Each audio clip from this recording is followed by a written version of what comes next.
Hi అండి, నమస్తే. Welcome to Rohini Krishnasam. ఈరోజు రెసిపీ బీరకాయ పెసరపప్పు అండి. బీరకాయ అనేది సమ్మర్లో తీసుకోవటం చాలా మంచిది, ఎందుకంటే వాటర్ కంటెంట్ ఎక్కువ ఉంటుంది కాబట్టి బాడీలో ఉన్న హీట్ని మనము రెడ్యూస్ చేసుకోవడానికి చాలా యూజ్ అవుతుంది బీరకాయ అనేది. అలానే సేమ్ పెసరపప్పులో కూడా ఇవే క్వాలిటీస్ ఉంటాయండి. మన బాడీలో ఉన్న వేడిని తగ్గించడానికి పెసరపప్పు కూడా బాగా యూజ్ అవుతుంది.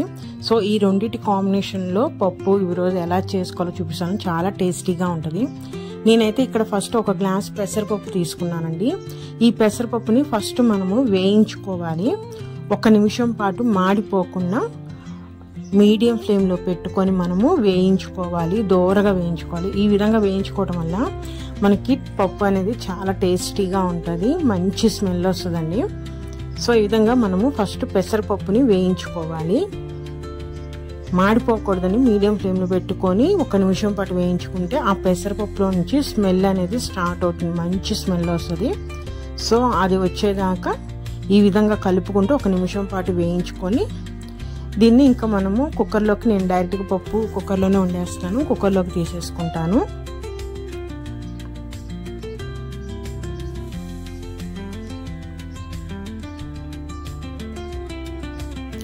విడిగా డైరెక్ట్గా వేసుకునే పెసరపప్పు కన్నా ఇలా వేయించి తీసుకునే పెసరపప్పు టేస్ట్ అనేది చాలా బాగుంటుంది మనకి.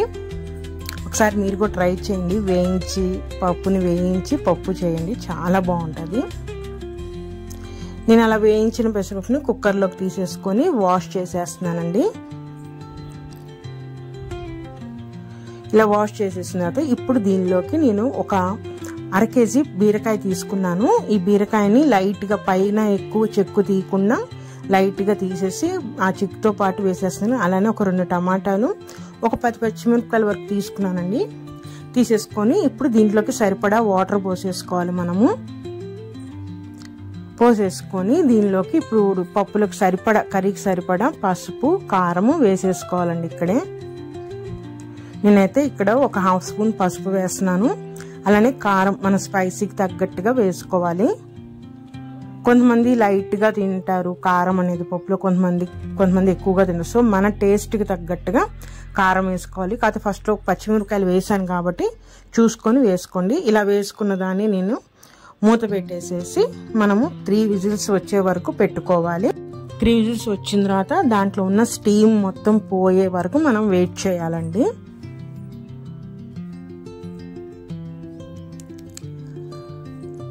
త్రీ విజిల్స్ వచ్చి స్టీమ్ మొత్తం పోయిందండి. పోయిన తర్వాత చూపిస్తున్నాను. చూసారా, ఈ విధంగా చక్కగా ఉడిగిపోయింది మనకి. ఇప్పుడు నేను దీన్ని పప్పు కొద్ది పెట్టి నేను మెదుపుకుంటాను. మీ ఇష్టం, మిక్సీ జార్లో వేస్తే వేసుకోండి. నేనైతే ఇట్లా ఈ విధంగా పప్పు గుత్తితో ఆ పచ్చిమిరపకాయలు, టమాటాలు, బీరకాయ అవి మెదిపేటట్టు కలిపి ఈ విధంగా నేను మెదిపేసుకున్నానండి. మరీ మెత్తగా గంధంలాగా మెదుపుకోకూడదు. మనము ఇలా మెదిపేసుకున్న తర్వాత ఇప్పుడు తాలింపు పెట్టేసుకున్నాం. నేను పప్పు తాలింపు ఒక హండి పెట్టుకుని ఒక 2 టేబుల్ స్పూన్ల ఆయిల్ వేసుకున్నానండి. ఆయిల్ హీట్ ఎక్కగానే తాలింపు గింజలు అంటే ఆవాలు, మినపప్పు, జీలకర్ర, అట్లానే దీంట్లోకి ఎండుమిర్చి అండి, అలానే దంచి పెట్టుకున్న చిన్నుల్లిపాయలు, ఉల్లిపాయ, కరివేపాకు ఇవన్నీ వేసుకొని మనము మాడిపోకుండా చక్కగా దోరగా ఫ్రై చేసుకోవాలి. పప్పులో చిన్నుల్లిపాయ వేసుకుంటే చాలా మంచి అరోమా వస్తుందండి. పప్పు కూడా చాలా టేస్టీగా ఉంటుంది. అలానే కరివేపాకు కూడా వేసేసి ఫస్ట్ వీటన్నిటిని వేయించేసుకోవాలి మనము ఆయిల్లో. ఒక 2 నిమిషాల పాటు దోరగా వేయించేసేసుకుంటే మనకి మంచి అరోమా వస్తుంది.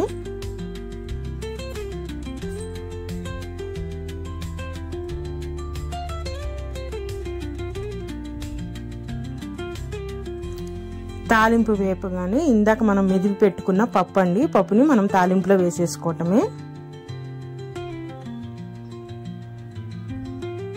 వేసేసుకొని ఆ తాలింపు మొత్తం పప్పులో కలిపేటట్టు ఒకసారి లైట్గా కలిపేసేసుకొని, మన కన్సిస్టెన్సీ అంటే పప్పు అనేది కొంచెం గట్టిగా ఉంది, ఇంకొంచెంసేపు ఉడకాలి కాబట్టి ఇంకా గట్టి పడిద్ది. సో నేను దాంట్లోకి కొంచెం వాటర్ పోసేసుకుంటున్నానండి.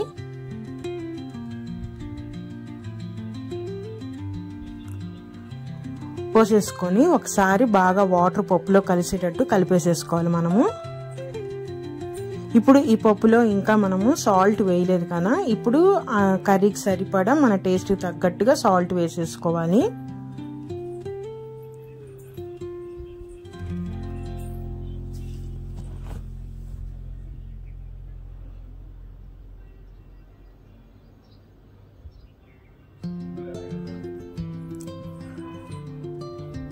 సాల్ట్ వేసేసుకున్న తర్వాత ఈ సాల్ట్ మొత్తం పప్పులో కలిసేటట్టు బాగా కలిపేసేసుకొని మనము ఒక 5 నిమిషాల పాటు ఉడికించాలండి పప్పుని.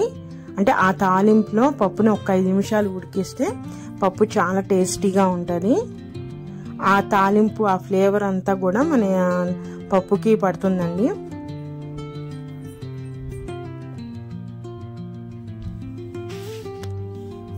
ఒక 5 నిమిషాలు మీడియం ఫ్లేమ్లో పెట్టుకొని మనము ఉడికిచ్చేసిన తర్వాత ఇక ఫైనల్గా దీంట్లోకి పులుపు అండి. ఈ పులుపు కోసం నేను నిమ్మకాయ పిండుతున్నాను. ఈ బీరకాయ పప్పులో నిమ్మకాయ కాంబినేషన్ చాలా బాగుంటుందండి. నిమ్మకాయ ఇష్టం లేని వాళ్ళు ఫస్ట్లోనే మనం పప్పు ఉడకబెట్టేటప్పుడే చింతపండు కూడా యాడ్ చేసుకుంటే పులుపు అనేది సరిపోతుంది. కాకపోతే ఈ పెసరపప్పు కాంబినేషన్ ఎప్పుడైనా సరే నిమ్మకాయ పిండుకుంటే బాగుంటుంది, పప్పు ఏ పప్పు అయినా సరే. సో నేను ఇక్కడ 2 నిమ్మకాయలు తీసుకొని పిండేస్తున్నాను. అంటే మనకు కావాల్సిన పులుపు తగ్గట్టుగా నిమ్మకాయలు, నేనైతే 2 నిమ్మకాయలు వేస్తున్నానండి. వేసేసి ఫైనల్గా కొత్తిమీర, ఈ కొత్తిమీర కూడా వేసేసి ఈ నిమ్మకాయ అనేది ఆ పప్పుకి బాగా కలిసేటట్టు బాగా కలిపేసేసుకొని జస్ట్ 1 నిమిషం పాటు మనము ఉడికించుకోవాలండి. దీనివల్ల ఆ కొత్తిమీర ఫ్లేవర్ కూడా పప్పుకి యాడ్ అయ్యి ఇంకా మరింత రుచిగా ఉంటుంది.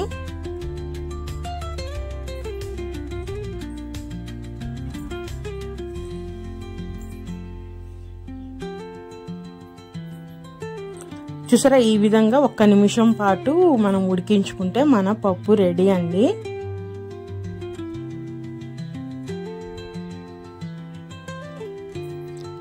వేడి వేడిగా మన బీరకాయ పెసరపప్పు రెడీ అండి. ఇది రైస్లోకి బాగుంటుంది, చపాతీలోకి కూడా చాలా బాగుంటుందండి. రైస్లోకి మనం కొంచెం నెయ్యి యాడ్ చేసుకొని ఆవకాయ కాంబినేషన్లో వడియాలు పెట్టుకొని కనుక తింటే చాలా చాలా టేస్టీగా ఉంటుంది. మరి ఇదేనండి ఈరోజు వీడియో. అయితే నా రెసిపీ కనుక నచ్చితే ప్లీజ్ సబ్స్క్రైబ్ నా ఛానల్, అలానే లైక్ చేయండి, షేర్ చేయండి. మరొక మంచి రెసిపీతో మళ్ళీ కలుస్తాను. ఉంటానండి, బాయ్.